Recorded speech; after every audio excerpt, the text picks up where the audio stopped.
Another dua we can make, La ilaha illallahul wahidul qahhar, rabbus samawati wal ardi wa ma baynahuma al-azizul ghaffar.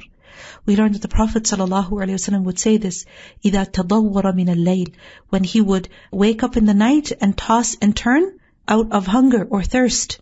And in the night, it happens if you're hungry, you're not able to sleep. If you're thirsty, you're not able to sleep. You get up, you wake up, your sleep is disturbed. And you're constantly tossing and turning.